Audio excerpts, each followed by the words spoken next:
என் நெஞ்சில் குடியிருக்கும்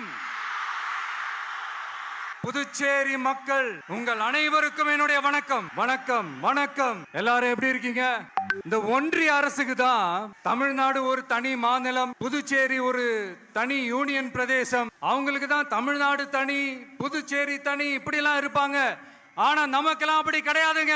நாமெல்லாம் வேறு வேறு கிடையாது. நாம் எல்லாரும் ஒண்ணுதான். தமிழ்நாடும் புதுச்சேரியும் தனித்தனியாக இருந்தாலும் நாம் எல்லாரும் ஒண்ணுதான். நாம் எல்லாரும் சொந்தம் தான். வேற வேற வீட்டுல, வேற வேற ஊர்ல, வேற நாட்டுல, வேற ஸ்டேட்ல இருக்கிறதுனால நாம் எல்லாரும் சொந்தங்கள் இல்லைன்னு ஆயிட முடியுமா?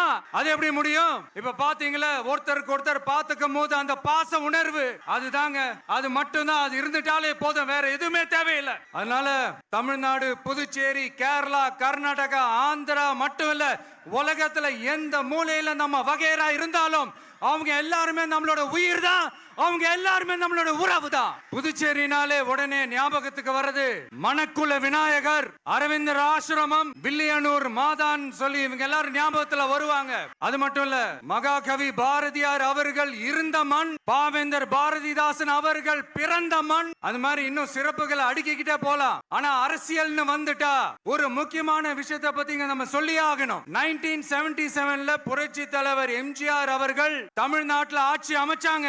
ஆனா அதுக்கு முன்னாடியே 1974லயே இங்க புதுச்சேரியில அவங்களோட ஆட்சி அமைஞ்சது. அதனாலதான் அப்பவே சொன்னாங்க, நமக்காக வந்தவர் எம்ஜிஆர், அவரை தமிழ்நாட்டுல மிஸ் பண்ணிடாதீங்கன்னு நமக்கு அலர்ட் பண்ணதே புதுச்சேரி தான். அப்படிப்பட்ட புதுச்சேரி நம்மளால மறக்க முடியுமா?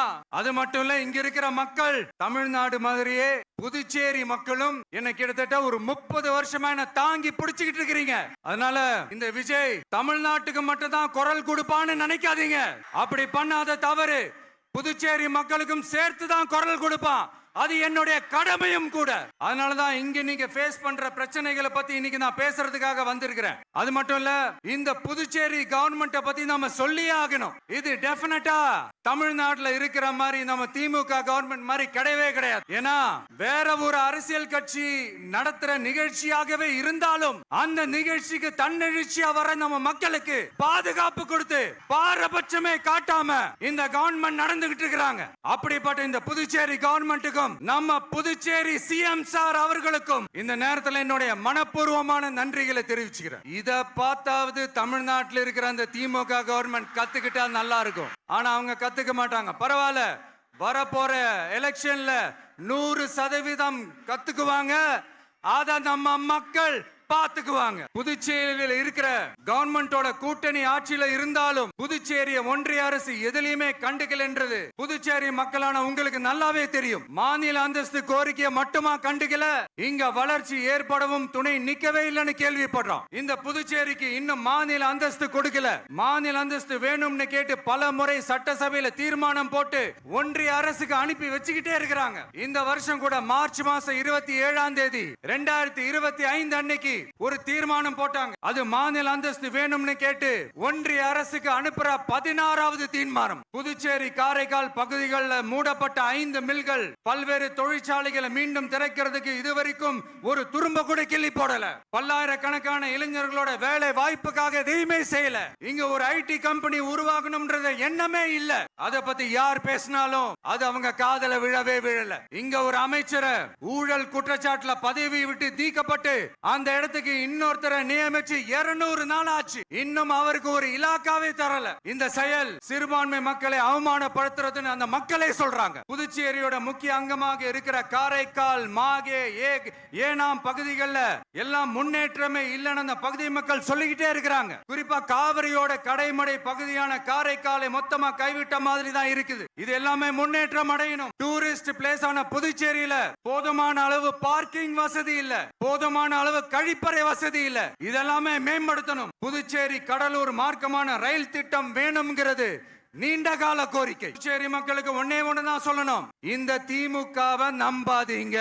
அவங்களுக்கு உங்களை நம்ப வச்சு ஏமாத்துறது தான் அவங்க வேலையே. நான் சொன்ன பல கோரிக்கைகளை எல்லாம் தீர்த்து வைக்கிறதுக்கு நம்ம புதுச்சேரி கவர்மெண்ட்டுக்கும் அதோட மக்கள் திட்டங்களுக்கும் ரொம்ப அக்கறையா உண்மையா துணை நிக்கிறோம். தமிழ்நாட்டை ஒதுக்குற மாதிரி புதுச்சேரியும் ஒதுக்க கூடாதுன்னு நாங்க கேட்டுக்கிறோம். கிட்டத்தட்ட 20 லட்சம் பேர் வாழ்ற யூனியன் பிரதேசமான புதுச்சேரி மத்திய நிதி குழுவில் இடம்பெறவில்லை. அதனால் மாநிலங்களுக்கான நிதி பகிர்தல் அடிப்படையிலும் யூனியன் பிரதேசங்களுக்கான நிதி பகிர்தல் அடிப்படையிலும் புதுச்சேரிக்கு நிதி ஒதுக்கப்படுவதில்லை. அதனால ஒவ்வொரு ஆண்டும் புதுச்சேரிக்கு தோராயமாகவே மத்திய அரசு நிதியை விடுவிக்கிறது. அந்த நிதியும் அரசு ஊழியர்களின் சம்பளம், ஓய்வூதிய தொகை உள்ளிட்ட திட்ட செலவுகளுக்கே சென்று விடுவதால் மீத தேவைக்கு வெளிச்சந்தையிலும் கடன் பத்திரங்களை கடன் வாங்குகிறது புதுச்சேரி. இந்த நிலைமை மாறணும்னா ஒரே வழி மாநில அந்தஸ்து. நம்ம புதுச்சேரி மக்களோட பல்லாண்டு கால கோரிக்கை. புதுச்சேரிக்கு போதுமான நிதி வரத்து இல்லாததுனால வெளியே கடன் வாங்க வேண்டியதா இருக்கு. புதுச்சேரியோட கடனை குறைச்சு தற்சார்பு பொருளாதாரத்தை வளர்த்தெடுக்க திட்டங்கள் வகுக்கப்பட வேண்டும். மாநில அந்தஸ்து வாங்கினா மட்டும் போதாது இல்லையா, தொழில் வளர்ச்சியும் தேவையாச்சே.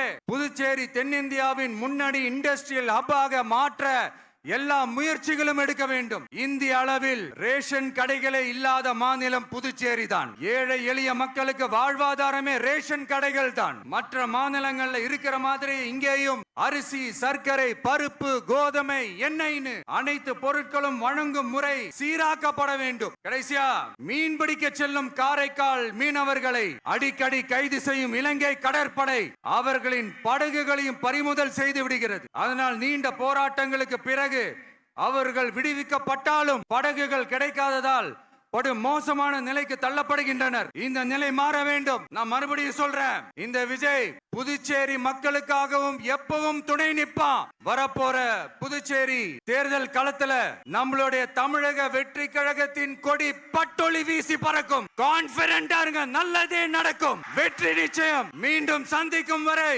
நன்றி, வணக்கம்.